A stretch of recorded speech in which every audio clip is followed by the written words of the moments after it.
안녕하세요. 척척학습입니다. 자, 오늘은 오장개유정 파트 있잖아요. 지금 하고 있는 거. 요 오장개유정 파트에서 세 문구 중에 마지막 문구가 있습니다. 요거예요. 요거. 요 마지막 문구를 정리하면서 정파트의 정리를 원래는 마감을 하려고 했거든요. 왜냐면 여기까지가 전에 말씀드렸듯이 이 동의보감의 편제 자체가 대개는 각 파트 내용들을 보면은 뭐 앞에 주주중 내용이 나와 있고 그 관련된 맥법이 나오거든요. 맥법이 나오고 맥법 뒤에는 주로 어떤 병리적인 그런 관점들이나 실질적인 처방 그리고 침구 관련된 경혈이나 이런 치료법들이 실제로 나와요.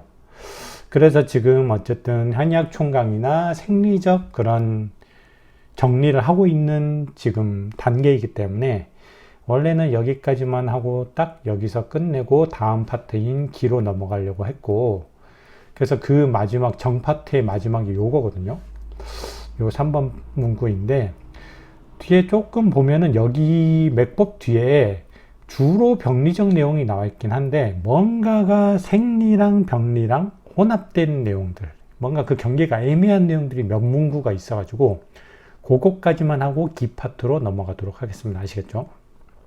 그래서 오늘은 일단은 이 5장 개유정 파트의 마지막 문구 요거에 대해서 할 건데 일단은 한자를 봐야겠죠?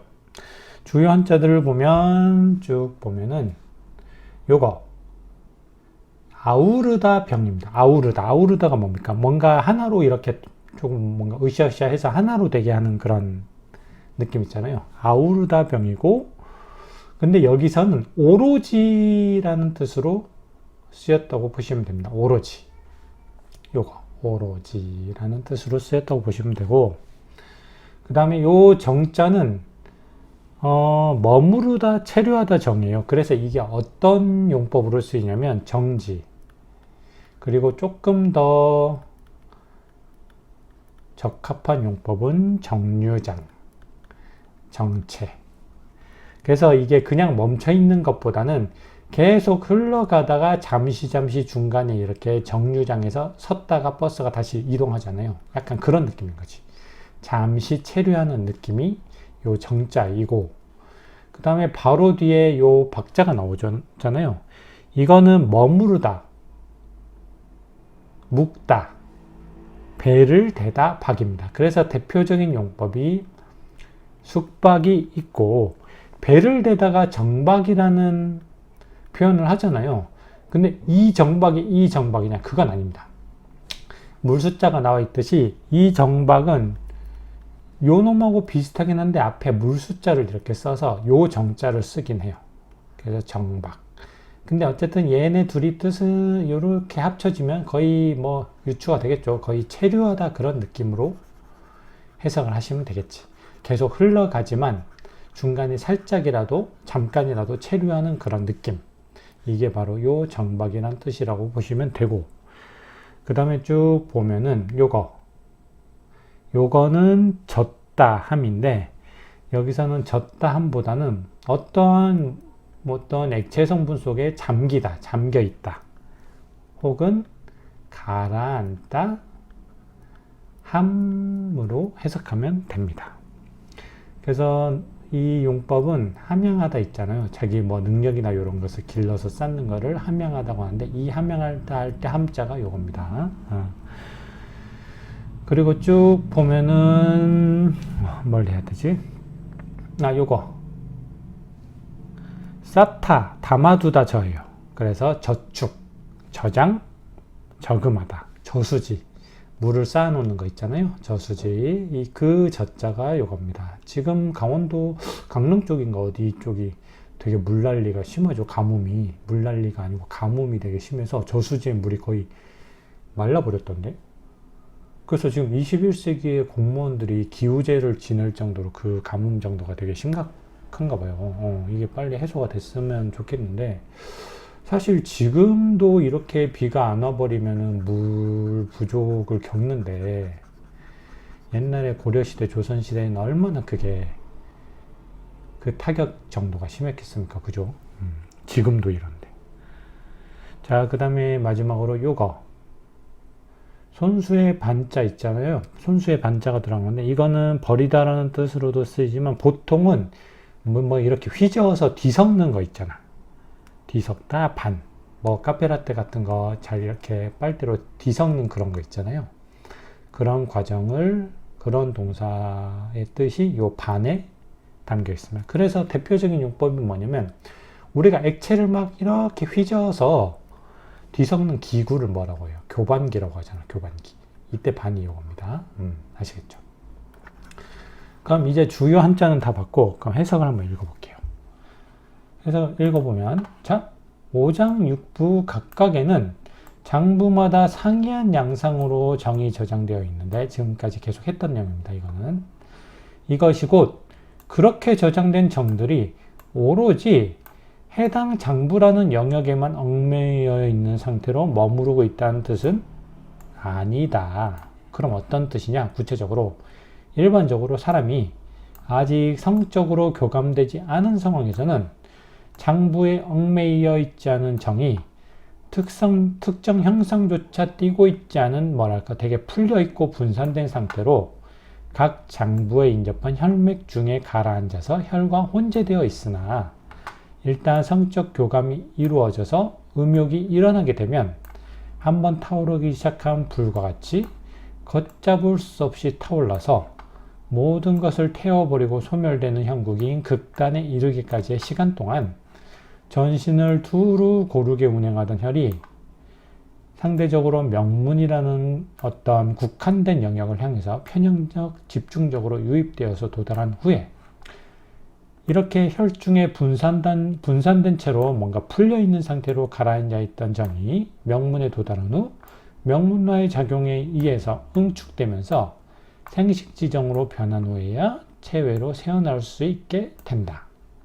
따라서 이러한 과정을 통해서 체외로 배출된 정을 그릇에 담아서 소량의 소금과 술을 넣어서 잘 휘저어서, 아까 교반기 할 때 반자죠. 휘저어서 뒤섞은 채로 하룻밤 동안 밖에 놓아두면 다시 혈중에 분산된 채로 존재하였던 성상으로 돌아가게 된다는 뜻입니다. 자, 이거는 보시면 지금까지는 정이 장부에 이렇게 딱딱 장부의 특정 영역에 저장된다는 그런 내용들만 다뤘었는데, 여기에서는 정의 장부 저장에 대한 어떤 새로운 뭔가 조금 더 확장된 생리적 관점이 등장하죠. 초반에. 그리고 마지막에 약간의 이 논란의 여지가 있어 보이는 정이 혈로 다시 돌아간다는 이 내용까지 포함된 이 오장계유장의 마지막 파트의 내용을 한번 다뤄봤습니다. 여기서 몇 가지 주요 핵심 요소들을 한번 정리를 해볼게요. 정리를 해보면 일단은 요걸 잘 봐야 돼.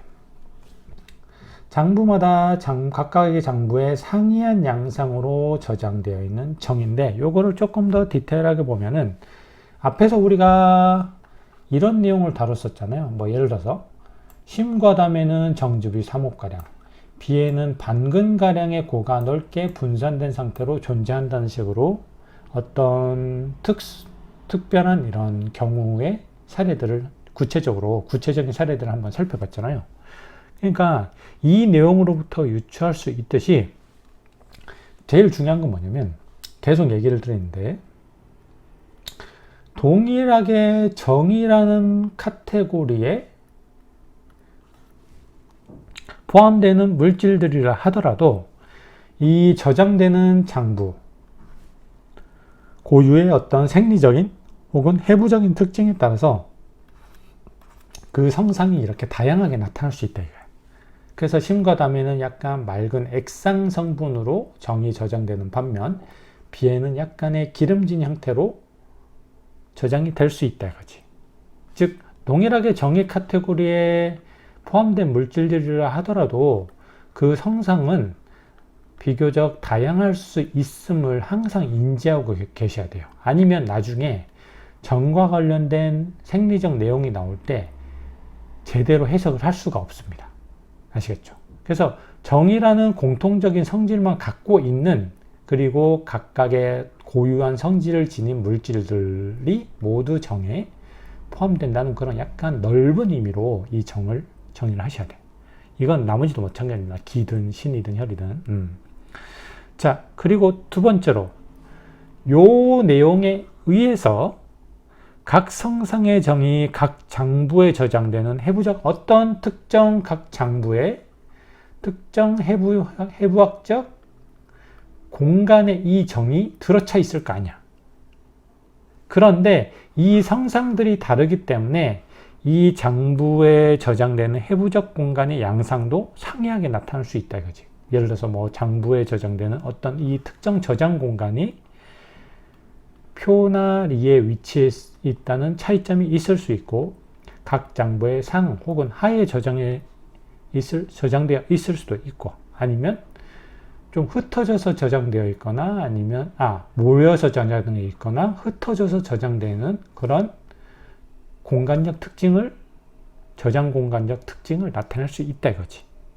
뭐 예를 들어서 담 같은 경우는 담낭이라는 별도의 어떤 주머니의 형태의 주머니라는 저장소에 정이 저장될 수도 있고 비 같은 경우는 저번 시간에 설명드렸듯이 그냥 비장이라는 곳의 외부 표면에 이거는 내부에 저장되는 거면 외부 표면에 이런 산고가 분산된 채로 저장되어 있을 수도 있고 이 말을 하고 있는 겁니다. 아시겠어요? 그래서 지금 계속 얘기했던 장부마다 상이한 양상으로 정이 저장되어 있다는 것은 크게 두 가지. 각 장부에 저장되는 정은 동일하게 정이라는 카테고리에 분류가 되지만 약간의 상이한 어떤 차이들을 보유하고 있다가 첫 번째 포인트고 그렇게 상이한 성상을 띠는 정이 저장되어 있기에 각 장부에 저장되는 그 저장소의 위치나 성질 자체도 장부마다 약간씩은 다를 수 있다는 게 이 장부마다 상이한 양상으로 정이 저장되어 있다는 문구의 디테일한 내용이 되는 겁니다. 아시겠죠? 자, 그 다음에 여기가 되게 중요한 것 같아. 일단은 뒤에서도 설명을 드릴 건데 이 모든 정의 원천은 뭡니까? 정이라는 카테고리에 포함될 수 있는 상이한 물질들의 공통적인 원천은 어쨌든 우리가 섭취한 음식으로부터 화생된 수곡 정미잖아요. 여기서부터 각양각색의 정이 화생되겠죠. 화생되고 이렇게 각양각색의 정은 각각의 특징, 고유의 특징에 따라서 어떤 놈은 간으로 달려가고 어떤 놈은 신으로 달려가고 어떤 놈은 뭐 폐로 달려가고 이런 것들이 존재할 수 있다 이거지. 그러면서 그 장부 고유의 어떤 생리적, 해부학적 특징들이 있을 거 아니야. 그지? 그거와 동기화되면서 비로소 어떤 이 장부 고유의 정의 형태로 저장이 될 수 있다고 보는 거죠. 일단 여기까지 관점은. 그런데 여기서 조금 더 확장을 해서 이렇게 보는 거야. 어떤 이 장부들이 자신만의 어떤 고유의 변화 파동을 발산하고 있다고 생각을 해봐요. 그러면 간이라는 놈은 간에 가까워질수록 간 고유의 파동이 강하겠지만 어쨌든 요렇게 수곡정미가 생성된 후 간으로 요렇게 전달되는 요 통로에도 어느 정도는 요 간의 파동이 영향력을 행사를 하겠죠. 신폐도 마찬가지, 다른 장부도 마찬가지야. 근데 간이라는 요 파동의 본체에 가까워질수록 그 파동은 더욱 강력하고 뚜렷해지는 거죠. 결국 모두 뭐야? 모든 변화의 설명은 그라데이션으로 설명을 하는 게 가장 틀릴 확률이 적습니다. 아시겠어요? 무슨 말인지 알겠죠? 그래서 이렇게 수곡정미라는 1차적인 정이 이렇게 가면서 간에 도다, 예를 들어서 간에 도다해서 간과 정말 동기화된, 강력하게 동기화된 정이 간의 모종의 저장소에 저장되어 있을 수 있지만 여기까지 안 가고 요 경로상에만 존재하는 어떤 수곡정미의 성분들도 있겠죠. 얘는 간하고 동기화가 되긴 되는데 이렇게 직접 요 본체에 도달한 수곡정미만큼 강력하게 동기화되진 않았겠지만 다른 장부에 동기화된 정들보다는 상대적으로 요 간이라는 장부와 동기화율이 높겠죠. 즉 얘와 가장 흡사한 정이 요 경로상에 존재할 수 있다는 거지. 그래서 지금 가장 핵심적으로 말씀드리고 싶은 건 이거예요. 결국 우리가 섭취한 음식물로부터 비위의 작용을 통해서 수곡정미가 만들어지고 이 정의 모든 원천, 가장 근원적 형태인 수곡정미로부터 각양각색의 어떤 성향의 물질들이 1차적으로 만들어지는데 이것들은 각자의 성향에 걸맞는 각자의 파동과 좀 어울리는 장부로 이렇게 달려가게 되고 그 장부에 깊숙이 도달한 그런 정들은 실질적으로 해당 장부의 어떤 생리적, 해부적 그런 특성과 가장 강력하게 동기화된 전형적인 그 장부에 저장된 정이 되는데 그렇다고 여기에 도달하지 않은 여기 경로상에 존재하고 경로상에 풀려있고 경로상에 돌아다니는 요 정들 또한 이 정도까지는 아니지만 어느 정도 얼추 이 장부 고유의 파동에 동기화된 채로 존재를 한다 이거야. 아시겠죠? 그런 식으로 약간 그라데이션적으로 이해를 하시는 게 가장 틀릴 확률이, 논리를 전개할 때 틀릴 확률이 적습니다. 특히 이런 유기체에서는. 아시겠죠? 딱딱 끊어서 이해하다 보면 여기는 뭐 아무것도 존재하지 않냐? 이런 식으로 논리 전개가 될 수 있거든. 그렇게 이해하시면 약간 틀릴 확률이 높아요. 아시겠죠? 일단 여기까지 아시겠죠? 그러면 우리가 실질적으로 사람이 성적으로 교감된 후에, 즉 쉽게 말해서 성적으로 흥분된 후에 어떤 변화가 일어나는지 한번 조금 생각을 해보세요. 일단은 가장 대표적으로 음부의 형태적 변화가 나타나지. 어떤 경우가? 남성 같은 경우는 음경, 여성 같은 경우는 음핵에 팽창되죠. 그리고 사정 전에도 어쨌든 이러한 음부에서 분비물이 증가하잖아. 그지? 자, 이 두 가지 현상으로부터 유추할 수 있는 게 뭡니까? 일단은 성적으로 교감되고 나서는 일단 혈액은 심장의 펌프질에 의해서 전신을 고루 이렇게 돌아다니잖아요. 운행하잖아요. 원래 심 자체가 이 화라는 전방위적 발산성의 화신이잖아요. 이 심이. 그래서 가급적 전방위적으로 이 혈을 보내려고 한단 말이야. 그지? 그래서 원래는 이렇게 전신을 두루 고르게 운행하던 어떤 생리적 물질들이 이러한 성적 흥분 상태에서 관찰될 수 있는 이런 어떤 현상들을 관찰할 때 어떻게 추정이 됩니까? 상대적으로 전신으로 고루 이렇게 편향성 없이 운행되지 않고 상대적으로 하복부, 이 음부가 있는 하복부를 향해서 조금 더 편향적으로 이렇게 달려가지 않냐라고 추정이 되는 거지. 집중적으로 이 하복부를 향해. 이 하복부에는 우리가 명문이라고 부르는 한의학적 장부가 존재한다고 추정이 되죠. 어쨌든 이쪽을 향해 생리적 물질들이 평소와는 다르게 집중적으로 유입이 되기 때문에 이 하복부에 위치한 팽창 가능한 음경음액이 평소보다 더 팽창이 되는 거고, 그리고 이런 어떤 물질들이 넘쳐나기에 어떤 분비물도 더 평소에 안 나오는 분비물도 더 증가할 수 있는 거지. 아시겠죠? 그럼 이게 뭐랄까 성적으로 흥분된 초기에 나타나는 현상으로부터 추정 가능한 체내의 변화 상태입니다. 자, 그러면 이렇게 초기에 분비되는 분비물은 약간은 뭐랄까 청하고 맑죠. 약간 남성분들 구포액 생각하시면 됩니다. 물론 끈적끈적하지만 어쨌든 맑은 성상을 띠고 있잖아. 그런데 남자는 사정, 그리고 여성은 오르가즘에 도달했을 때 분비되는 액을 요때 분비물과 비교해보면 어떤 성상의 차이가 있어요.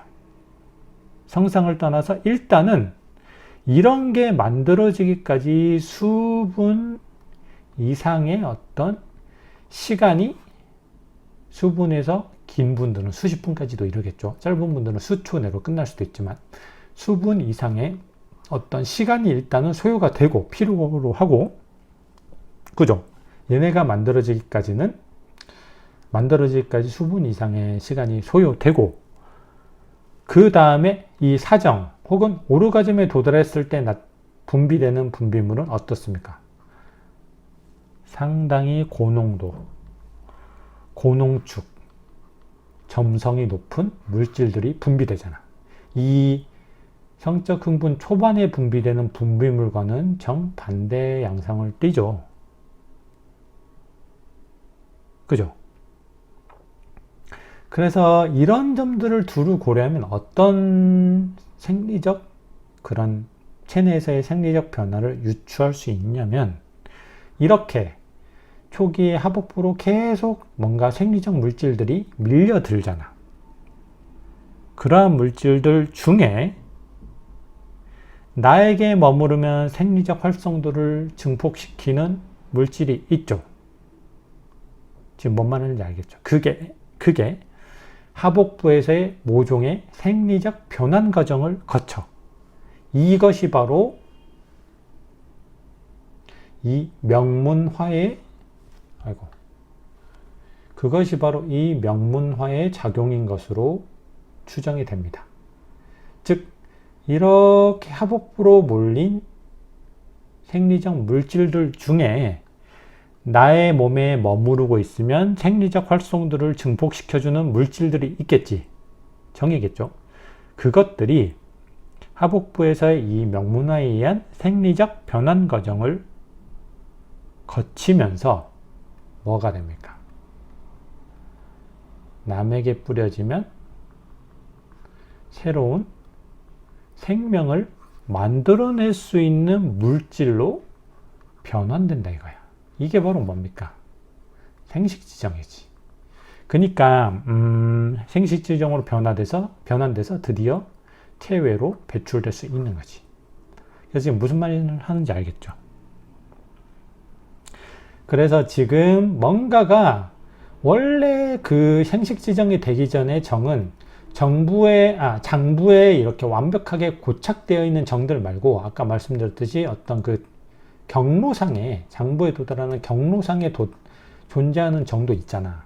이런 것들이 성적으로 흥분되면 편향적으로 하복부를 향해 집중적으로 몰려든단 말이야. 근데 얘네는 뭐랄까, 지금 성상 자체가 혈과 뒤섞여서 뭐랄까 되게 분산되고 유형성이 약하고 풀려있는 상태예요. 혈액 속에. 그런데 이게 하복부에 집중적으로 도달하고 명문화의 변환 과정을 거치면서 고농축된 물질, 즉 생식지정으로 변환이 된다 이거지. 그거는 이 뭐랄까 성적 흥분 초기에 나타나는 현상들과 성적 흥분 극단기에 분비되는 물질들의 특성, 요 두 가지를 비교했을 때 충분히 이렇게 추정이 된다 이거지. 아시겠죠? 한번 정리해 보세요. 제가 무슨 말 하는지는. 자, 그리고 참고로 이건 한번 말씀드릴 건데, 그래서 일단은 한번 성적으로 교감되잖아요. 몸의 상태가 성적으로 교감되면 신체는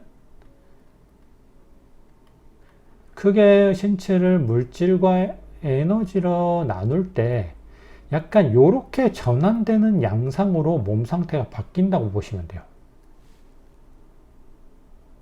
아시겠어요? 그래서 여기서 적절한 시기에 사정 혹은 오르가즘에 도달하면은 이게 드디어 이렇게 과하게 변환되던 그 과정이 릴렉스되고 부교감 신경이 작용하면서 몸을 완벽하게 릴렉스 시키는 거지. 그러면 이런 경우가 있거든. 뭔가가 흥분되긴 하는데 이 흥분이 적절한 사정 혹은 적절한 오르가즘에 도달하지 않게끔 뭔가 개인적으로 억제를 할 수도 있잖아요. 여러 가지 기전이 있겠지만 뭐 종교인들 같은 경우는 요런 사정이라는 요 오르가즘 도달이라는 과정을 종교적으로 안 좋게 봐서 요거를 인위적으로 억제할 수 있겠죠. 그럼 어떤 변화가 일어나냐면 부교감 신경이 작용하는 그런 과정이 오지 않아서 만성 흥분 상태의 몸 상태가 빠져버립니다. 그럼 어떤 상태가 일어나면 숙면도 장애가 오고 만성 과흥분 상태가 되면 뭐 집중력도 떨어지죠.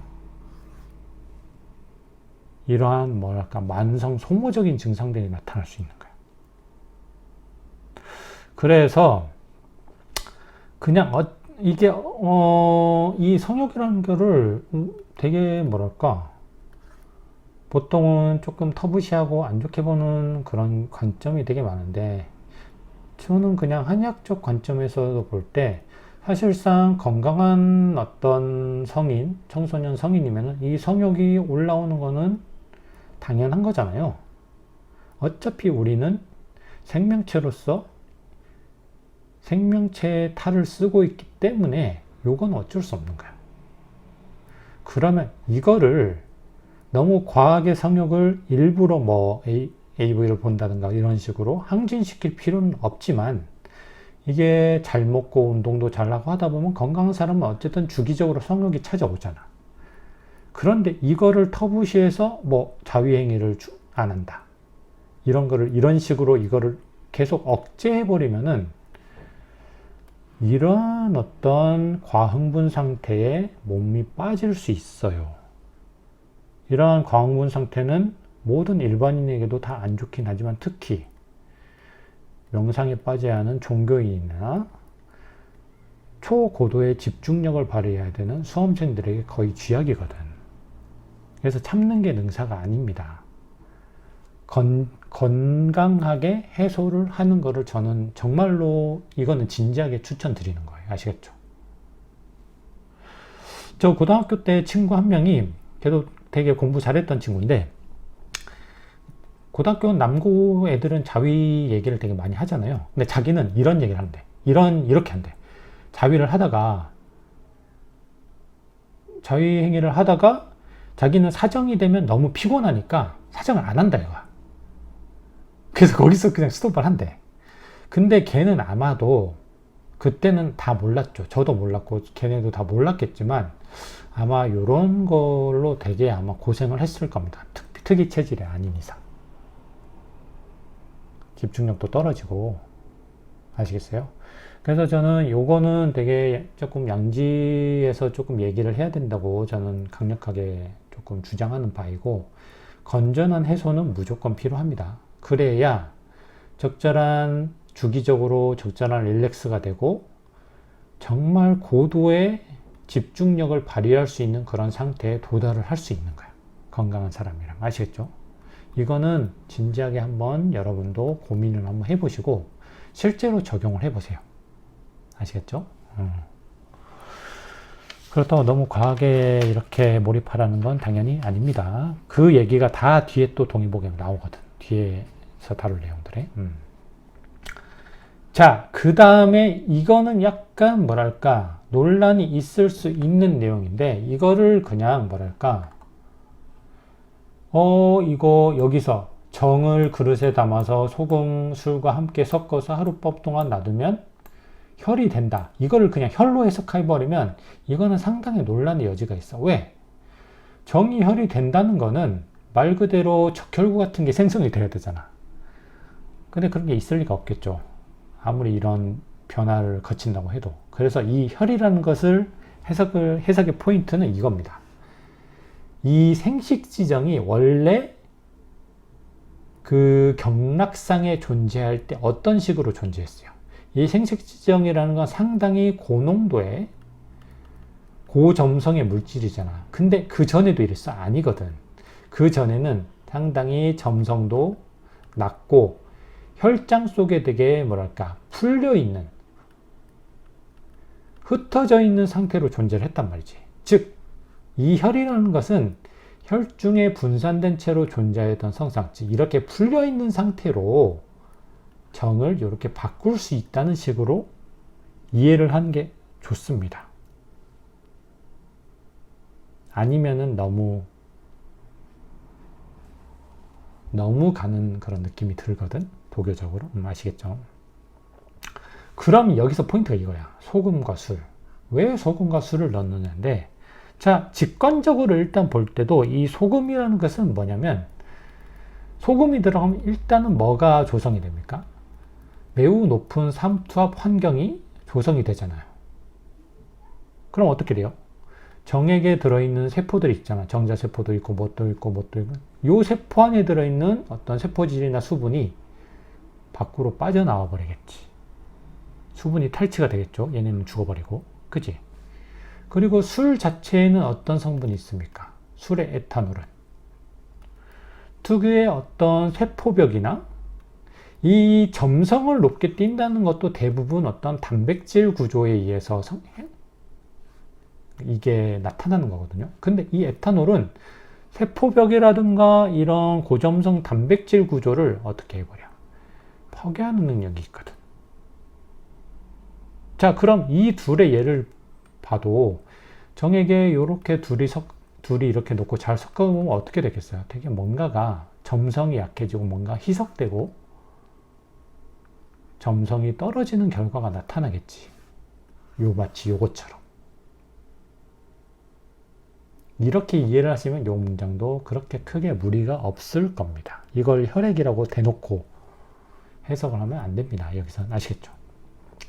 자, 그래서 이 기전은 밑에서 소금과 술의 어떤 한의학적 효능, 생리적 작용을 먼저 자세하게 디테일하게 본 후에 추정해 보는 걸로 하겠습니다. 그래서 일단은 여기서 우선 볼 것은 뭐냐면 소금염의 주요 생리적 작용을 먼저 볼 겁니다. 이런 게 재밌어요.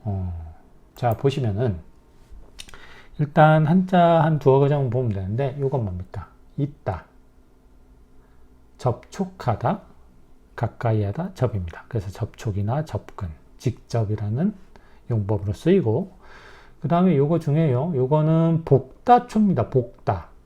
적을소에 불허자가 들어있잖아. 그래서 볶는 거야, 볶는 거.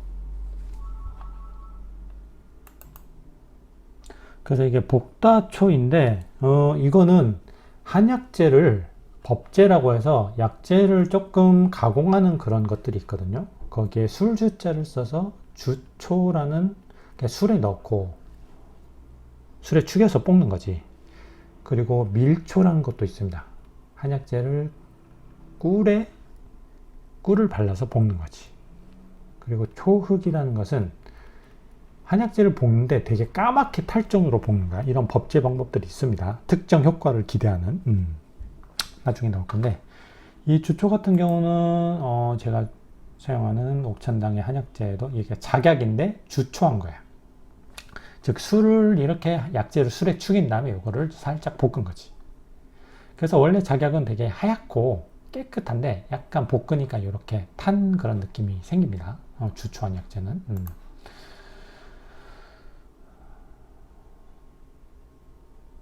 그리고 이 두 가지만 보면 되겠네요. 그럼 볼게요. 해석을. 자, 두 문구 다 한 번에 보겠습니다. 자, 소금은 약과 접촉하게 되면 그를 끌고 신으로 들어가는 경향성을 보유하고 있으니 약재를 소금과 함께 볶는다거나, 자, 염초죠. 염초. 소금과 함께 볶는다. 염초야. 대표적인 약재가 뭐가 있냐면 지모입니다. 지모. 자, 염초라고 나와 있죠.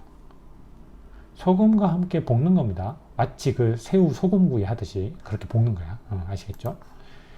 약재를 소금과 함께 볶는다거나 약에 소금을 넣어 함께 복용하는 것은 모두 이러한 양리적 의도가 담긴 법제나 탕전 행위에 해당된다. 자, 두 번째 것도 볼게요.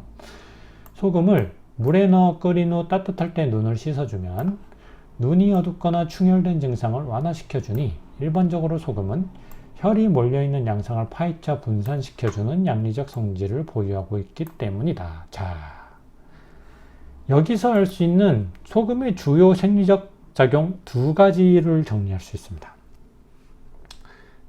가장 중요한 거 입신이야, 입신. 신으로 들어간다. 그리고 두 번째 작용은 뭐? 혈을 흐트러뜨린다. 지금 이 두 가지가 그래서 소금의 생리적 작용의 가장 포인트가 되는 거고 달달달 외우시면 좋습니다. 아시겠죠? 자, 이 입신이라는 것은 소금의 가장 중요한 양리적 작용이에요. 즉, 소금과 예를 들어서 어떤 특정 약재가 있을 때 이 약재는 어떤 장부로 가려고 하는데 내가 이 약재를 신으로 좀 끌고 가게 하고 싶어. 이럴 경우는 소금과 같이 볶는 거야. 아까 지모염초처럼. 그래서 여기는 어떤 전제가 있어요? 특정 맛을 내는 수곡정미는 특정 장부로 향하는 경향성이 있다는 그런 전제가 깔려 있는 거지. 그래서 뭔가가 짜게 만들어주면 이거는 신으로 달려가라는, 다른 장부로도 가겠지만 신으로 조금 더 편향돼서 이동하려는 경향성이 나타나게 된다 이거지. 아시겠죠? 그리고 소금은 혈액을 어떻게 합니까? 흐트러뜨린다는데 이거는 쉽게 말하면 응고된 성상의 혈액을 조금 뭐랄까 분산시켜서 맑은 혈액의 상태로 만들어준다고 보시면 돼요. 그래서 이건 아까도 얘기를 했잖아요. 양방적으로도 혈중의 염분 농도가 상승하면 어떻게 됩니까? 고3 투합 환경이 조성되기 때문에 뭐 예를 들어서 혈장 속에 있는 적혈구 같은 애들의 수분이 빠져나와 버리겠지, 혈장으로. 그리고 혈중 염분 농도가 너무 높아버리면 어쨌든 수분을 많이 섭취하려는 시그널을 보내서 수분을 많이 섭취하면서 혈액이 묽어지겠죠. 점성이 저하되겠죠. 즉 여러모로 염분이 들어가면 어쨌든 혈의 어떤 응축이나 응고와 상반되는 혈의 분산화 작용들이 일어난다고 볼 수 있고, 이 두 가지 입신, 산혈은 모두 소금의 주요 한의학적 생리적 작용입니다. 이거는 반드시 외우십시오. 특히 요거 소금과 입신이라는 것은 무조건 이거는 결부시켜서 달달달 외우셔야 됩니다.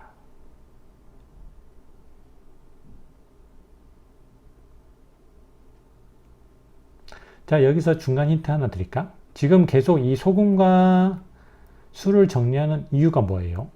지금 생식지정이 정의 원래 형상, 그 분산된 정의 상태로 바꾸는데 소금과 술이 기여를 한다는 것을 알아보기 위해서 지금 이걸 정리하고 있잖아. 그지? 자, 이것과 소금의 상관관계 키워드를 한번 정리해 볼까? 자, 생식지정이 되기 위해서는 명문으로 들어가야 되는데, 이 소금의 작용은 뭡니까? 명문과 상반되는 입신, 명문화와 상반되는 신수 쪽으로 들어가지. 그리고 명문에 들어가서 분산된 정이 생식지정으로 될 때 응축되잖아요. 근데 소금의 성향은 분산시키는 거지. 정반대되죠. 좀 느낌 오십니까?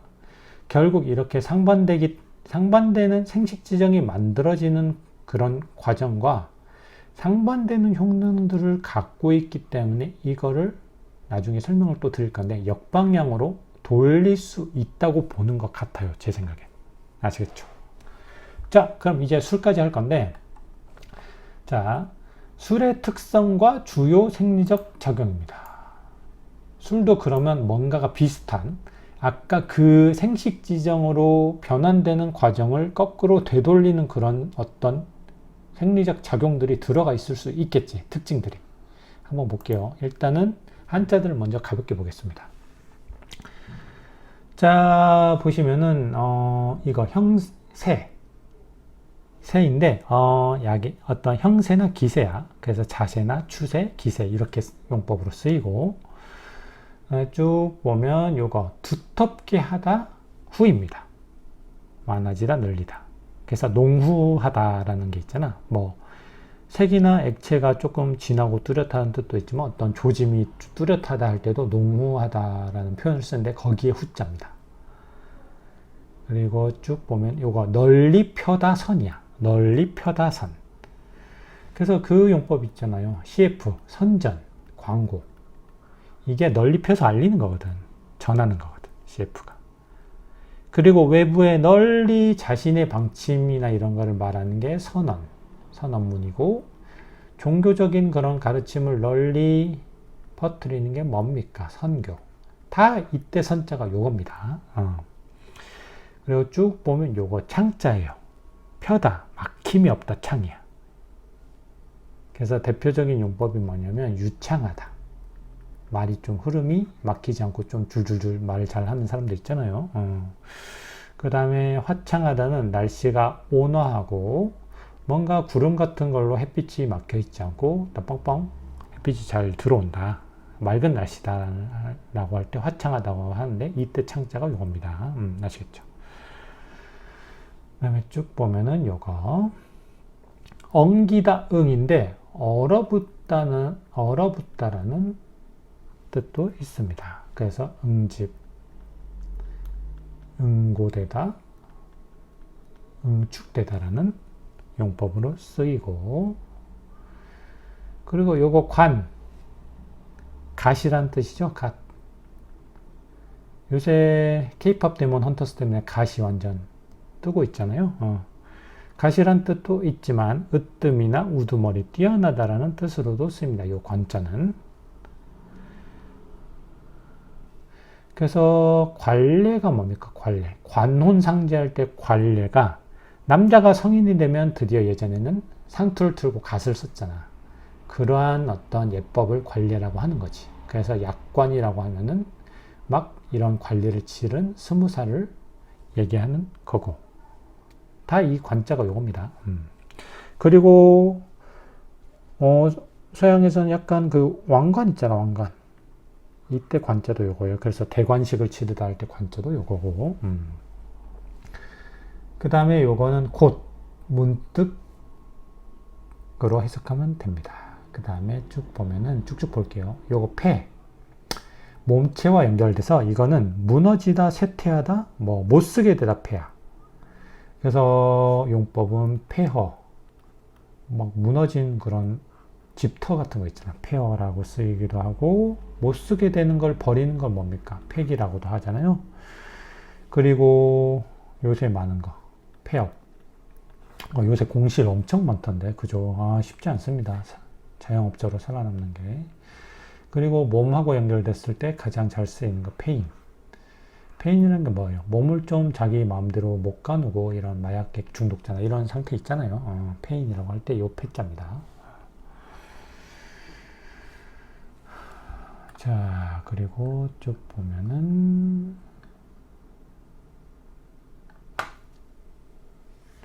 요거 느리다 완, 느슨하다 완. 그래서 완만하다라는 뜻으로도 쓰이고 용법으로도 쓰이고 긴장의 반대말 이완이라는 팽팽한 게 느슨해진다는 거 있잖아. 그때 이 완자를 씁니다. 그리고 쭉 보면은 요거는 떨다 진이에요. 떨다 진. 그래서 진한이라면 약간 오한이라고 비슷하게 해석하시면 됩니다. 추워서 덜덜 떠는 거 있잖아.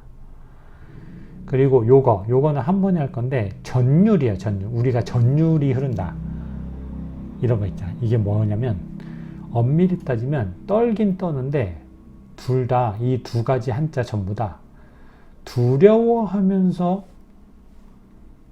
떤다라는 뜻이 있어요. 그래서 단순히 이런 떨림이라는 현상에다가 그 원인이 약간 심리적인 어떤 두려움이라는 심리적인 원인이 들어가 있는 단어가 요 전과 율입니다. 아시겠죠? 너무나 압도적인 힘을, 너무나 압도적인 존재, 뭐가 있을까요? 크툴루 같은 존재들 있잖아, 소설에. 이런 존재들을 마주하거나, 아니면 영화 그거 있잖아, 미스트 보면 막판에 정말 거대한 그런 외계 생명체들이 등장하면서 이 주인공들이 정말 절망에 빠지고 그런 선택을 하잖아요. 그럴 때 떠는 거를 전율이라고 보시면 될 것 같습니다. 정확하게는. 아시겠죠? 자, 그러면 일단은 요 세 가지 술에 관련된 요 세 가지 문구의 해석을 한번 읽어볼게요. 자, 술은 그 성이 대열하면서, 그냥 열도 아니야, 대열해. 그리고 술의 종류에 따라 약간씩은 상이하지만 대부분 쓴맛, 단맛, 매운맛이 복합적으로 조합된 풍미가 느껴지고 독성이 있다. 자, 이러한 술은 약재와 배합되어 사용될 경우 해당 약재 고유의 특정 방향성을 띠는 운동성을 증폭시켜주는 보조적 역할을 수행하며, 요게 포인트입니다. 모든 사기, 악기, 독기 중 안 좋은 것들, 살균하는 거랑 비슷하겠죠. 이런 것들을 없애주고 평소 순환성이 높지 않았던 혈맥의 순환성마저 한층 높여주며 장류의 위장의 벽은 두껍게, 피부는 촉촉하게 일시적으로 만들어준다. 그리고 감정적으로는 근심이나 걱정을 일시적으로 소멸시켜주나 그 반대급부로 쉽게 화를 내는 상태로 변하게 하며, 이거는 술 취했을 때 상황들을 잘 연상하면서 보시면 됩니다. 그리고 사고 언어적으로는 의식과 말의 흐름이 끊기지 않고 계속 연계되면서 뻗어나올 수 있도록 도와주는 거지. 그리고 이거는 우리가 다 아는 얘기. 장기간에 걸친 음주는 신을 손상시키는 거야. 즉 뭔가 몸의 어떤 조직의 손상을 시키기도 하지만 장기간에 걸친 음주는 신, 즉 뭡니까? 중심으로 회복시키는 그런 힘 자체를 뭐랄까 손상시키기 때문에 결국은 오래 못 사는 거야. 수명을 단축시키게 되는 거고. 자, 여기서 또 중요한 어떤 속성들이 나옵니다. 바닷물조차 얼어붙게 만드는 혹한의 추위에도 오직 술만은 얼어붙지 않고 본연의 성상을 유지하게 되니, 이러한 현상들을 참고할 때 술 고유의 열적 성질은 무사물들 중에서도 독보적인 지위를 차지하고 있는 것으로 주장할 수 있다. 또한 술을 마시게 되면 얼마 지나지 않아 몸도 제대로 가누지 못하게 되고 페인이 되죠. 약간 일시적인 페인이 되는 거지. 그리고 정신 또한 혼미해지게 되니 이로부터 술은 유독하다는 것을 알 수 있다. 계속 보겠습니다. 자, 술은 모든 경락을 따라 흐르고 있는 물질들의 은행성을 증폭시켜주는, 아까 나왔죠. 부자의 작용과 상통하는 양리적 작용을 보유하고 있다. 단, 대부분의 술에서 공통적으로 느껴지는 아까 세 가지 맛 외에 요 단미가 추가됩니다. 여기서는 네 가지의 풍미는 각각 운행성이 증폭되는 양상에 약간은 편향성을 부여하게 된다 이거지. 그래서 술은 일반적으로는 전방위적으로 마치 심해 펌프실 작용과 같이 전방위적으로 그 모든 운동성을 증폭시키긴 하는데, 이 술에 포함된 맛에 따라서 약간 그 증폭시켜주는 방향성이 차이가 있는데, 그게 어떤 차이가 있냐면, 예를 들어서 매운맛이 있어. 술의 매운맛은 표를 향해 분산시키는 원심적 양상의 운행성이 강하게 유독 증폭되는 거야. 그리고 고미 같은 경우는 아래를 향해서 하강시키는 하행적 양상의 운행성이 강하게 유독 증폭된다 이거지. 그리고 감미, 단맛 같은 경우는 표보다는 이 중에 머물게 함으로써 종국에는 운행성을 완화시켜서 중이 아닌 방향을 향한 운행성 증폭 현상에 필연적으로 수반되는 생리적 물질들이 지속적으로 소모되는 현상을 방지하게 되니, 구체적으로는 표로부터 인체에서 가장 높은 영역에 존재하는 생리적 물질들을 어디로, 이 감미는 어쨌든 표보다는 속과 가운데에 머물게 하는 성향이 있거든. 그래서 표나 가장 높은 영역에 존재하는 생리적 물질들을 속이나 가운데로 끌어당기는 구심적 양상의 운행성이 유독 강하게 증폭된다 이거야. 단맛은. 그리고 단미 같은 경우는 이뇨작용을 촉진하는 것과 같이 우리가 물과 같은 뭔가 밍밍한 맛을 많이 먹으면 소변 자주 나오잖아요. 이뇨작용을 촉진하는 것과 같이 아래를 향해 신속하게 하강시키는 하행적 양상의 운행성이 강하게 증폭된다. 이거 이따 설명드릴게요. 여기도 둘 다 하행성이죠. 미세한 차이가 있는 거죠. 여기는 신속하게.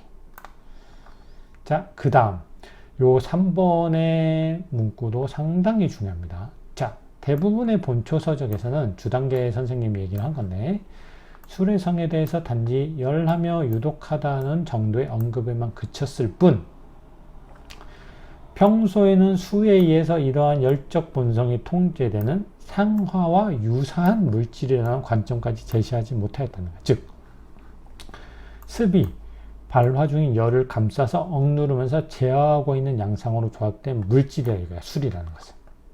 보통 요거까지는 제시를 하고 있지 못한다 이거지. 대부분의 본초 서적에서는 그렇게 주단계 선생님이 얘기를 하고 계십니다.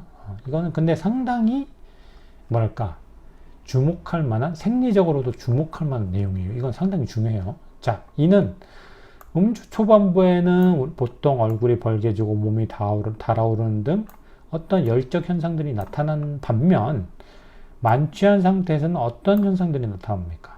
저체온증과 관련된 뭔가 몸이 둘둘둘 떨리는 그런 한적 현상들이 나타나지. 이러한 어떤 전반기, 후반기의 현상의 차이로부터 요거를 유추해 볼 수 있다는 겁니다. 자, 대충 무슨 말인지 아시겠어요? 조금 디테일하게 짚어 드릴게요. 자, 일단은 술 하면 일단은 뭘 염두에 둬야 되냐면 요거 대열. 최상급의 열성입니다. 최상급의 열성. 여기서 계속 나오잖아요. 이 술 고유의 열적 성질은 무 사물들 중에서도 독보적인 지위를 차지하고 있다.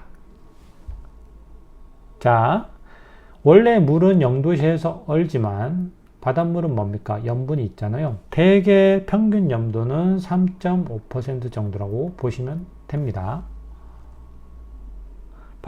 이런 바닷물의 어는 점은 어느 정도냐면 영하 2도 전후로 약간은 낮아요.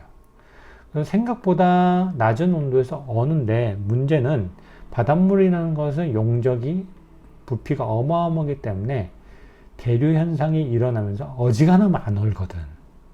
조금 얼 것 같으면 쑥 내려가 버리는가 이렇게 돼버리잖아. 밑에 거랑 이렇게 순환이 돼버리는가 이렇게 하거든. 어지간해서는 얼지 않는데 이런 바닷물이 얼 정도의 추위. 러시아의 부동항 블라디보스톡 있죠? 이것도 사실 완벽한 부동항은 아니라고 해요. 그냥 바닷물이 살얼음이 끼긴 하는데 이거를 쇄빙선으로 그 얼음을 깰 정도의 그런 항구라고 해. 어쨌든 이 블라디보스톡의 겨울 평균 기온이 대략 마이너스 15도에서 한 마이너스 4도 정도 된다고 합니다. 다른 얼어버리는 항구 자체들은 아예 30도 전후래. 그러니까 이런 어떤 극저온의 추위에서도 술은 어지간하면 안 얼거든. 당연히 맥주같이 도수가 낮은 건 어는데 이 에탄올의 어는 점이 대략 영하 114도예요. 그럼 이 도수가 높을수록 도수가 높은수록 어지간해서 안 얼겠지. 이게 바로 술의 열성을 증명해주는 현상이 아니냐라고 여기서는 주장을 하고 있습니다. 즉 여기서도 알 수 있듯이 이 한약재 열한 요런 성질 있잖아. 이거는 그냥 일시적으로 가열해서 뜨거워지고 일시적으로 냉장고에 넣어서 식혀주고 이런 물리적 성상이 아니라 이런 어떤 끓는 점, 어는 점과 같은 어떤 불변의 어떤 화학적인 성질에 근간을 두고 이러한 성질들을 규정을 하는 게 맞습니다. 아시겠죠? 그렇기 때문에 에탄올의 어는 점이 극도로 낮기 때문에 이 에탄올이 포함된 술은 어마어마한 열적 성질을 포함하고 있다고 우리가 규정을 할 수 있는 거지. 아시겠죠? 그리고 제가 되게 중요하다고 말씀드린 요 내용 있잖아요. 요 내용. 이 상화라는 것도 보시면은 일단은 이렇게 볼게요. 술이라는 게 어쨌든 외형적으로 볼 때는 그냥 물이야 사실. 그죠? 대부분의 청주들 있잖아. 막걸리 같은 거 뺀 이런 청주들은 그냥 물이거든. 맥주나 탁주를 뺀 청주들은 물이야 그냥. 그래서 애들이 그냥 잔에 따라 넣으면 헷갈려서 그냥 물인 줄 알고 마실 수가 있을 정도의 그냥 외형을 띠잖아. 그리고 어지간해서는 물의 양이 에탄올의 양을 압도하죠. 소주 해봤자 요새 15도 전후 아닌가? 도시가 아니죠. 15도 전후고 맥주는 5도 전후잖아요. 그지? 보드카냐 어떤 제가 좋아하는 공부가주 정도는 가야 뭐 39도 정도, 40도 정도 되잖아요. 그래도 물의 함량이 더 높거든, 에탄올보다. 그지?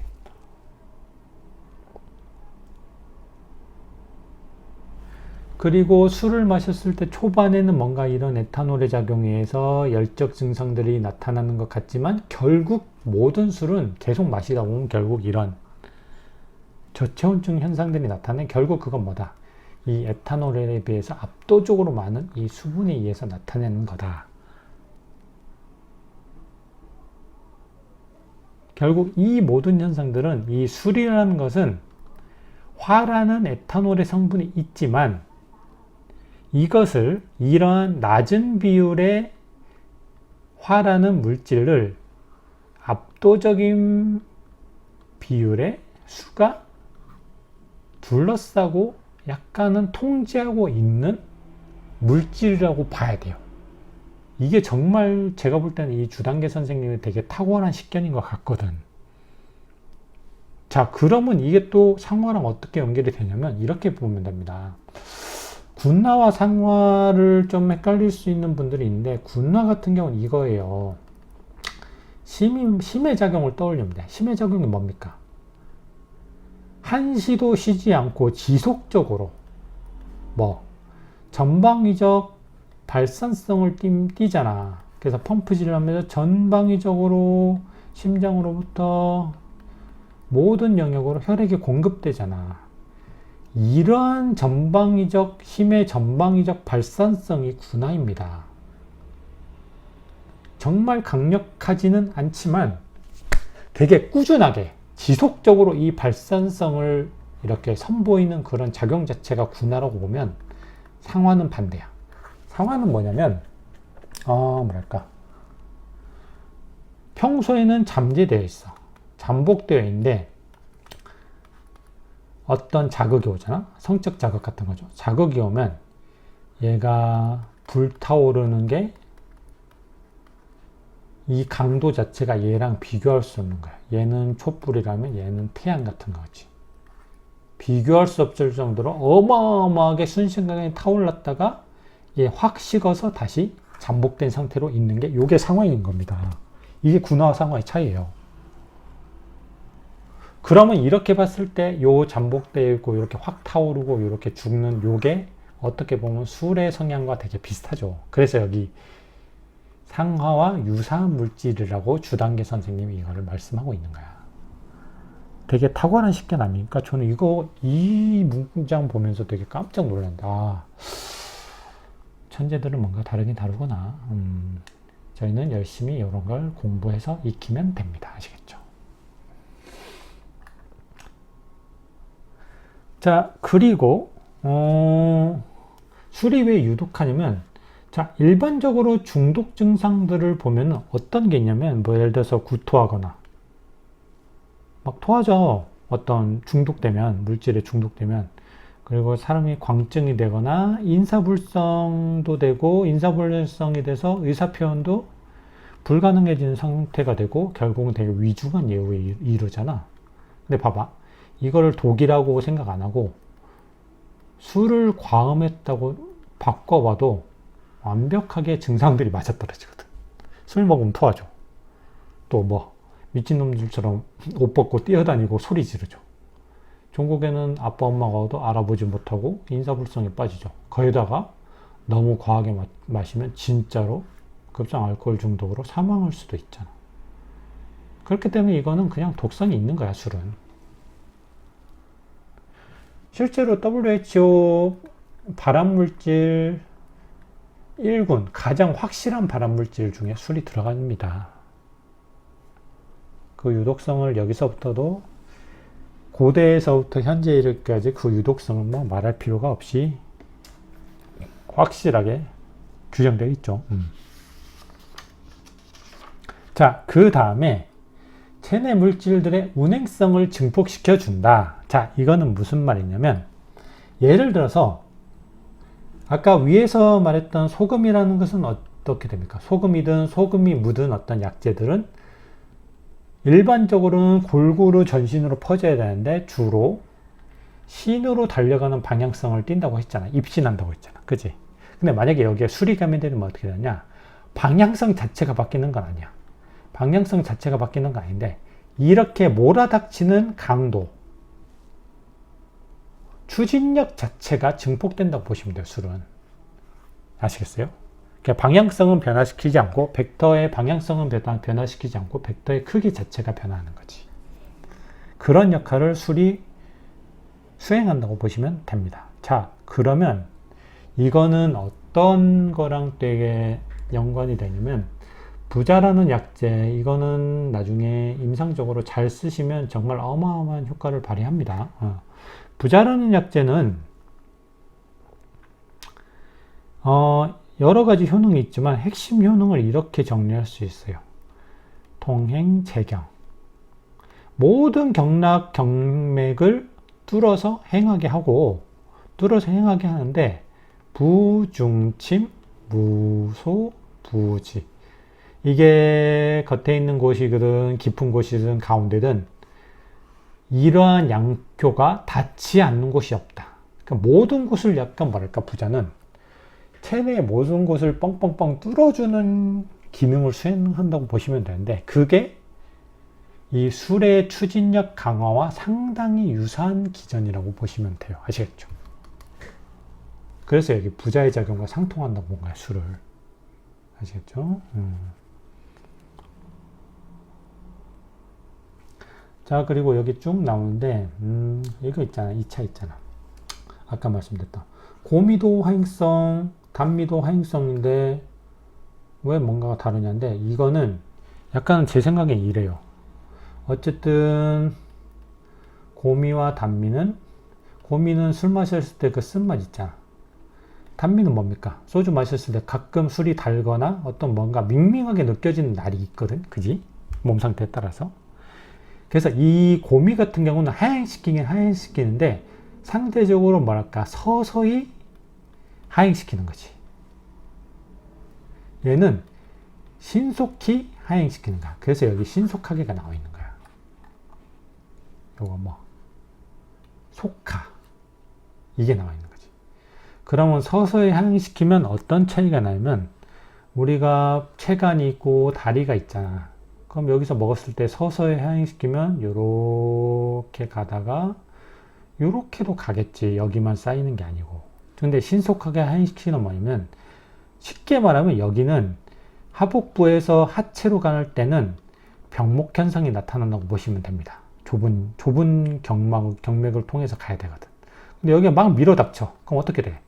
일로 가기 전에 여기서 막 정체가 되겠지. 정체가 되면 뭐가 됩니까? 이거. 소변이 나온다 이거지.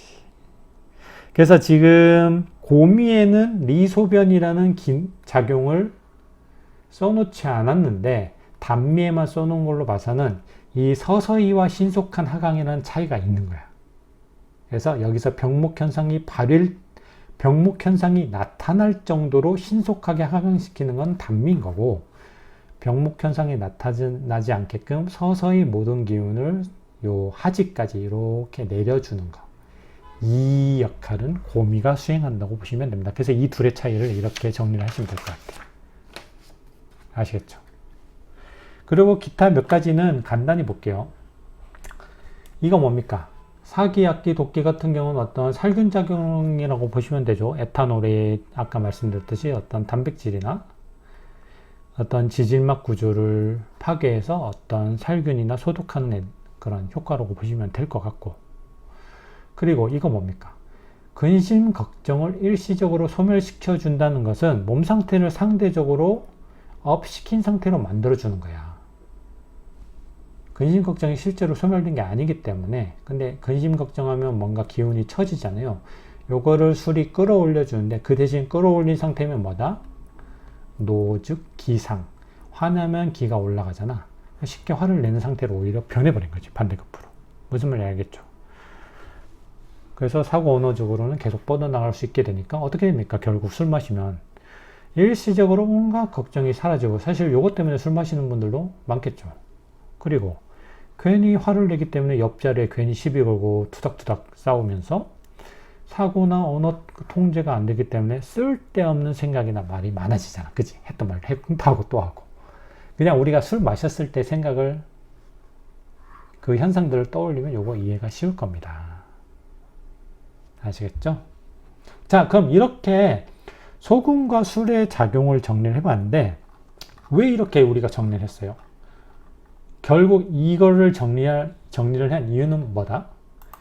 아까 생식지정과 같이 정이 응축된 상태에서 정이 혈에 풀려 있는 상태로 이거를 바꾸는데 왜 소금과 술이 가미돼서 섞여야 되느냐, 이걸 알아보기 위해서 우리가 소금과 술의 이런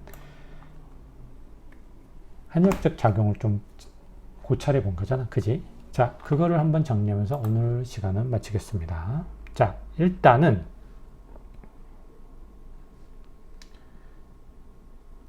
정이 혈에 분산된 상태에서 어디? 명문으로 가서 생식지정으로 화하는 과정을 일단 살펴보면 제일 첫 번째로 일어나야 되는 건 명문이에요. 명문으로 가야 돼. 그지? 두 번째로 일어나는 것은 뭡니까? 명문 화해 작용에 의해서 고농축으로 화하면서 생식지정이 되는 거야. 이 두 가지가 나타나는 거야. 자, 그러면 아까 잠시 중간에 설명을 드렸듯이 소금 같은 경우는 뭡니까? 입신, 신으로 가는 작용은 뭡니까? 이 명문화의 작용을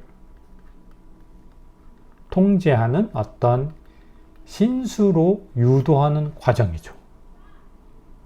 그럼 소금의 산혈, 혈을 퍼뜨리는, 이런 흐트러뜨리는 작용 자체는 뭡니까? 소금의 산혈과 술의 추진력이 결부되면 어떻게 되는 거야? 응축된 생식지정을 어떻게 합니까? 다시 흩어버리는 작용이 되기 때문에 이렇게 고농축으로 만들어지는 작용과 이 두 가지 작용과 이 두 가지 작용은 완벽하게 대비되죠. 그죠? 그리고 술의 아까 상화와 유사한 작용은 어떤 점에서 필요하다? 이 명문화는 여기에서 여기로 가든 뭔가가 극단적인 변화가 일어날 때는 이 명문화가 필요하다고 보시면 돼요. 그렇기 때문에 술이 상화랑 비슷하다는 점도 어쨌든 여기에서 여기로 거꾸로 갈 때도 이 작용은 필요하다고 보시면 될 것 같습니다. 어떤 근본적인 화학적 변화를 일으키는데 필수 요소가 명문화거든. 그래서 보시면은 소금의 입신, 산혈, 술의 추진력은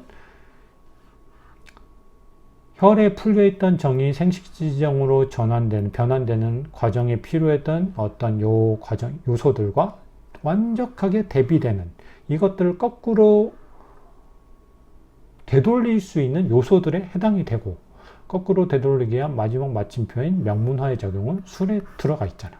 그렇기 때문에 얘네 둘이 이렇게 결부가 되면은 이 과정을 타임머신처럼 거꾸로 되돌릴 수 있는 게 아니냐라고, 되돌릴 수 있는 걸로 간주한 게 아니냐라고 저는 요 성질로부터 추정을 해보는 겁니다. 아시겠죠? 근데 사실 이 내용은 별로 중요하지 않죠. 요거를 다시 흐트러뜨리는 건 별 의미가 없잖아. 그지? 이 과정은 별 의미가 없어요. 근데 이거를 공부하면서 우리가 공부했던 요것들 있잖아. 소금과 술의 가장 중요한 한의학적 생리적 작용들, 요것까지는 반드시 정리를 해서 넘어가시는 게 좋을 것 같습니다. 아시겠죠? 자, 그럼 오늘 오장 계유정의 마지막 파트 문구에 대한 정리를 오늘 이걸로 마치고, 다음 시간에는 아마 그 나머지 그 병리 쪽, 정의 병리 쪽 파트에 생리적 파트가 은근히 들어가 있는 내용들을 정리를 해서 마무리를 하고, 다음 시간 아니면 다다음 시간, 두어 시간에 걸쳐서 마무리를 하고, 그 다음에는 전기신혈 중에 기 파트로 넘어가도록 하겠습니다. 아시겠죠? 오늘 강의도 이렇게 들어주셔서 감사드립니다.